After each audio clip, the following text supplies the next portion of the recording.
वो माँ की कोख से नहीं, एक वरदान से जन्मा था। भक्ति का बालक, नियति का वृषभ। यह है एक अनकही कथा उस एक की जिसने प्रेम में विष पी लिया।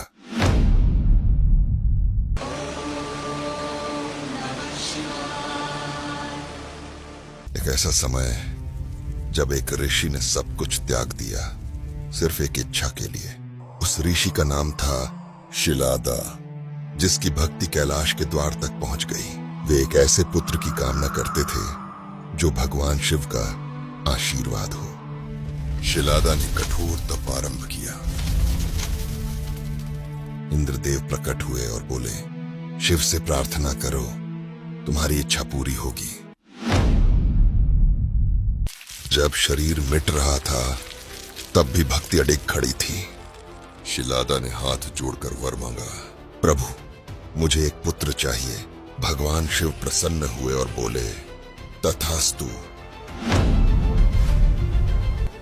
धरती की कोख से एक चमत्कार जन्मा।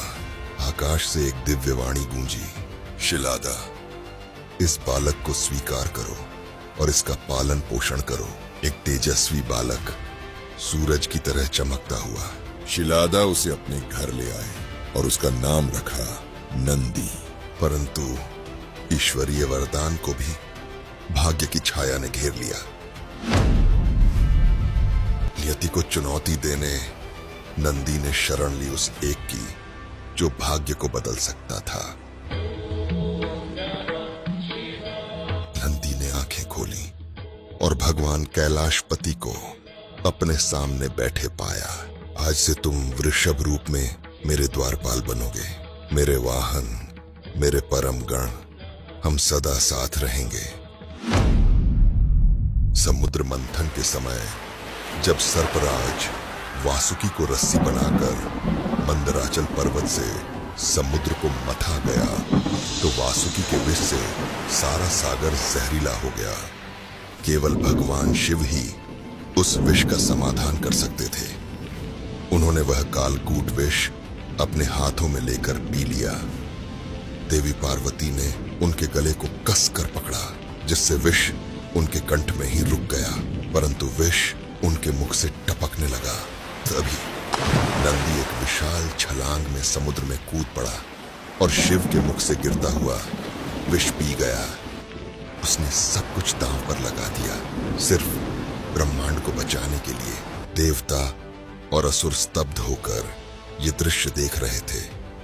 उन्होंने पूछा, अब नंदी का क्या होगा? भगवान शिव मुस्कुराए और बोले, नंदी सिर्फ साथी नहीं, वह मेरी शक्ति और मेरी दिव्यता का अंश है। और तभी एक साथी बना शिव का रक्षक और एक आत्मा बनी सनातन की किंवदंती। वह पृथ्वी पर दिव्य शक्ति का अवतार बनकर आया और अपनी अनमोल ऊर्जा से संसार को जागृत कर दिया। वह था विश्वास, भक्ति और शक्ति का अमर प्रतीक, नंदी।